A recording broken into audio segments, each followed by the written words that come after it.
15ই December অনুষ্ঠিত ঐতিহাসিক বৈঠকের মাধ্যমে আনুষ্ঠানিকভাবে প্রকাশ করা হয়েছে নবম জাতীয় পে স্কেলের পূর্ণাঙ্গ বেতন তালিকা। প্রথম গ্রেডের সর্বোচ্চ বেতন নির্ধারণ করা হয়েছে ১,২৫,০০০ টাকা এবং দ্বাদশ গ্রেডের সর্বনিম্ন বেতন নির্ধারণ করা হয়েছে ২৫,০০০ টাকা। এটি দেশের সরকারি চাকরিজীবীদের জন্য এক নতুন যুগের সূচনা বলে মনে করছেন সংশ্লিষ্টরা।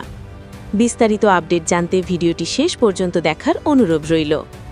আসসালামু আলাইকুম প্রিয় দর্শকবৃন্দ, ভিডিওর শুরুতেই অনুরোধ করছি, আপনি যদি একজন সরকারি চাকরিজীবী হয়ে থাকেন অথবা সরকারি চাকরি সংক্রান্ত আপডেট পেতে চান, তাহলে এখনই চ্যানেলটি সাবস্ক্রাইব করে রাখুন, যাতে নবম পে স্কেল সম্পর্কিত সকল সর্বশেষ তথ্য সবার আগে পেতে পারেন। আজ 15ই ডিসেম্বর দেশের সরকারি কর্মকর্তা ও কর্মচারীদের জন্য একটি ঐতিহাসিক ও স্মরণীয় দিন।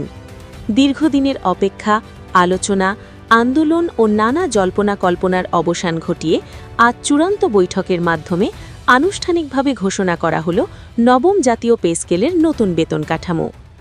অর্থ উপদেষ্টা ও প্রধান উপদেষ্টার যৌথ উপস্থিতিতে অনুষ্ঠিত এই গুরুত্বপূর্ণ বৈঠকে অংশগ্রহণ করেন বিভিন্ন মন্ত্রণালয়ের সচিব, ঊর্ধ্বতন কর্মকর্তা কর্মচারী প্রতিনিধি এবং একাধিক সংগঠনের শীর্ষ নেতৃবৃন্দ।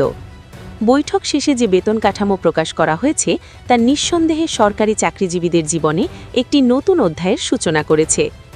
এই বৈঠককে কেন্দ্র করে গত কয়েক সপ্তাহ ধরে সচিবালয়সহ প্রশাসনিক মহলে ব্যাপক আলোচনা ও উত্তেজনা বিরাজ করছিল।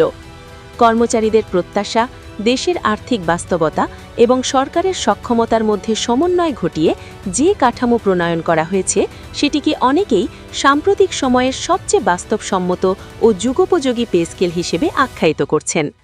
সংশ্লিষ্ট কর্মকর্তারা জানিয়েছেন, এই পে স্কেল নির্ধারণের ক্ষেত্রে জীবনযাত্রার ব্যয়, দ্রব্যমূল্যের ঊর্ধ্বগতি, সামাজিক নিরাপত্তা এবং ভবিষ্যৎ পেনশন কাঠামো সব বিষয়েই গুরুত্বের সাথে বিবেচনায় নেওয়া হয়েছে। নতুন ঘোষিত নবম জাতীয় পে স্কেলে সর্বোচ্চ প্রথম গ্রেডের বেতন নির্ধারণ করা হয়েছে ১,২৫,০০০ টাকা। দেশের প্রশাসনিক কাঠামোর শীর্ষ পর্যায়ে থাকা কর্মকর্তাদের দায়িত্ব ও অভিজ্ঞতার মূল্যায়ন হিসেবেই এই বেতন কাঠামো নির্ধারণ করা হয়েছে বলে মনে করছেন সংশ্লিষ্ট মহল।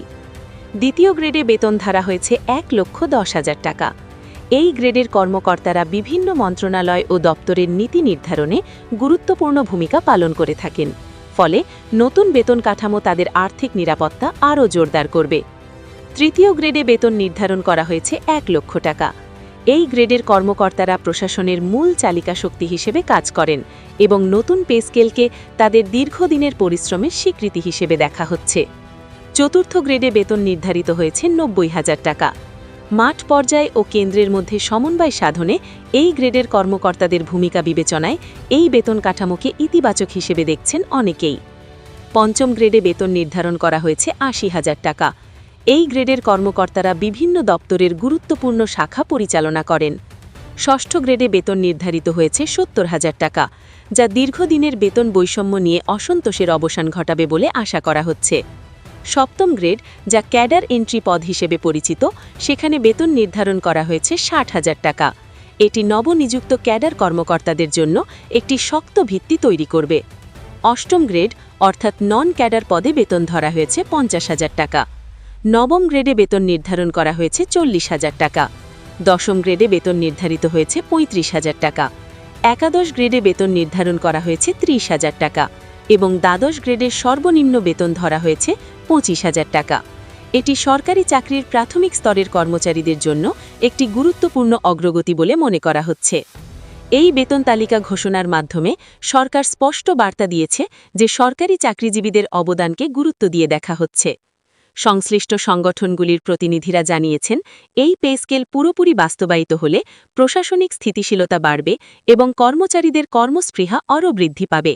সব মিলিয়ে বলা যায়, 15ই ডিসেম্বর ঘোষিত নবম জাতীয় পে স্কেল দেশের সরকারি প্রশাসনের জন্য একটি যুগান্তকারী সিদ্ধান্ত। এখন সবার দৃষ্টি এর